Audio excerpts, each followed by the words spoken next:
Welcome in. It is day 319, and you're speaking to the Meeples Champion. And today we're going to be going over a game that I have played about 3 times. I don't think I've ever even sniffed first place in this game. This is one of my least favorite games, even though when I look at the mechanics of the game, I thought I would love it. The game is called Clans of Caledonia. Now, I've only ever played this game on Board Game Arena. Thankfully, it's on there. We were all able to have a chance to play this during COVID early on, and then we ended up playing multiple times because a couple of my friends really liked the game. Now, the idea is you're kind of mixing a bunch of different pieces. You've got your meeples that you could place on the board. However, there's all sorts of different meeples. You could have a woodcutter, or you could be putting on a miner. Woodcutters have to go into the forest. Miners have to go into the mountains. You could be trying to collect animals and be placing the animals out on the board. You could be investing in different types of food that you're trying to collect. You have your twine, or you have your cheese, you have your milk, bread. And then based on those, you're trying to put together orders to complete a contract to get points. Now, there are 5 rounds in the game, and during these rounds, you'll have multiple stages, at which point you'll get to place people out, you'll get to collect resources based on who you have on the board, you'll get to upgrade things, you'll be able to sell or buy. You have a bunch of different pieces you can do. I would love to go into the depths of this game. The problem is that, one, to go into the depths, this would have to be a completely different style video. This is a lot going on, and it will take a lot to understand it. Second is, I don't want to have to learn it all again. I haven't played this game in over a year. I just watched my own, intro video that I've watched in the past when prepping for this. It gives you a chance to understand it, but this is, to me, one of the most frustratingly complicated games that there is. Just the fact that just to place somebody down requires you to remember that you have to check multiple spots to figure out what the addition is for the money. You can't simply say, I'm going to put this guy here for this much money. You have to go, well, here's the spots money. Here's based on the worker I'm pulling off's money. Based on that combination, this is what I'm sending over here for money.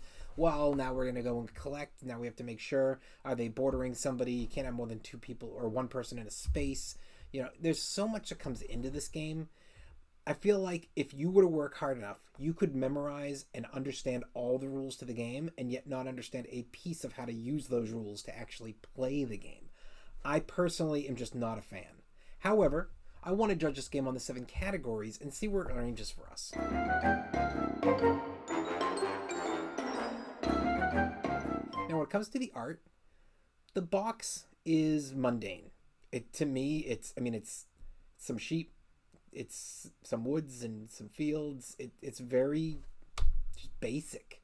It looks like Scotland or Ireland. That's what you're getting. And then when you set the game up, the actual board, it's a little bit more intriguing. I'll say that one's better. It grabs your eye. You're excited because you get your setup where you're seeing water, fields, your woods, your mountains. Then you've got your 6 different types of products that you can buy and sell, and you've got their chart following as they're rising and dropping in price. You've got all the contracts that you're looking to try to fulfill, which means not only do you need to get the stuff to fulfill it, but you have to get to it before somebody else gets to it. So there is a lot. I think that board and setup saves what the box kind of loses. I think that box, it's not a bad box, but if I'm going through a store and I see that, my first thought is like, that's probably going to be a lot.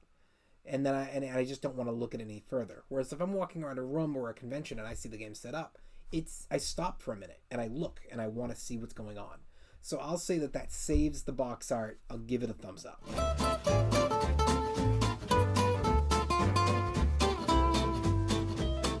Your components. They do great on the components. All of your workers, all of your animals are all done in wood. When it comes to all of your different types of your twine, your money, your milk, your bread, your cheese, or the contracts, they're all cardboard. They do a very good job on making sure these are top-notch quality components.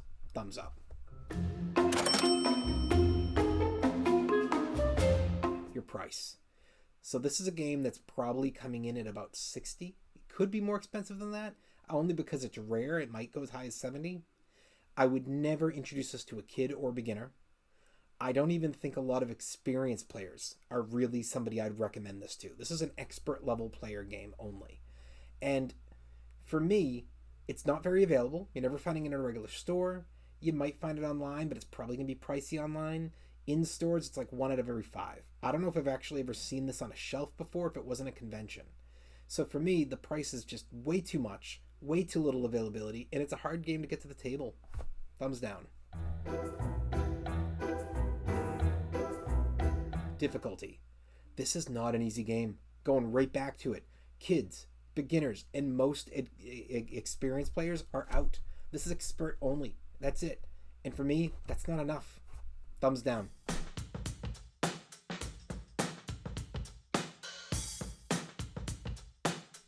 Replayability.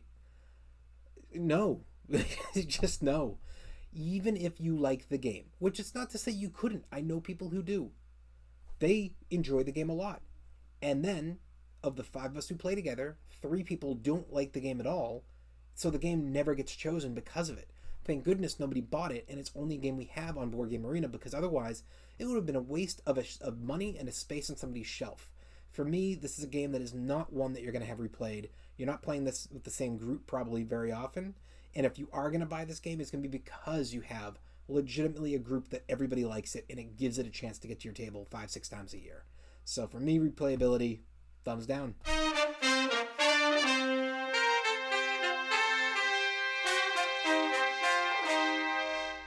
Your keys to victory. Well, this is where it does have options. If you know what you're doing, what do you want to focus on? Are you trying to focus on getting more people on the map so you can make your own product? Are you focused on taking advantage and trying to sell things when they're at a high and then jump in and grab with that excess money the next round a bunch of things at a low so that you can really run the market and not have to specialize in making foods? Are you trying to get more things off your board so as to get the rewards for it? Are you focusing in and trying to get as many of the contracts done as you can? There are keys to victory here, but it's hard to see them unless you're really an expert player. Otherwise, you kind of get tunnel vision. So they're there. You just have to know what you're doing. I'll give it a thumbs up.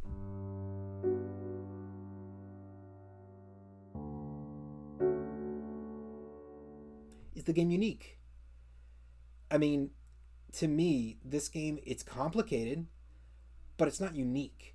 I've seen games with the market rising and falling and you being able to sell products for a high and then buy for a low. I've seen games where you can get different types of workers to the board and you can collect different types of resources. I've seen games where you can make the animals.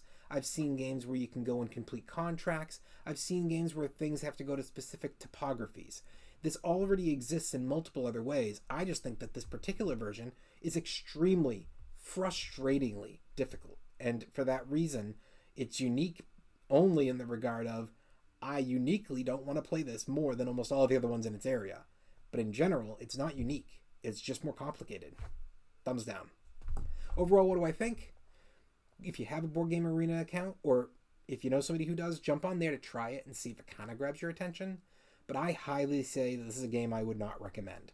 If you're going to buy it, if you play on Board Game Arena and you really like the game, my recommendation would be, before you go and buy it for yourself, find your family or friends, people who you might have a chance to play this with multiple times in a year, and have them play with you. See if they like it on Board Game Arena, or at least if it seems intriguing enough to them that it's worth a try.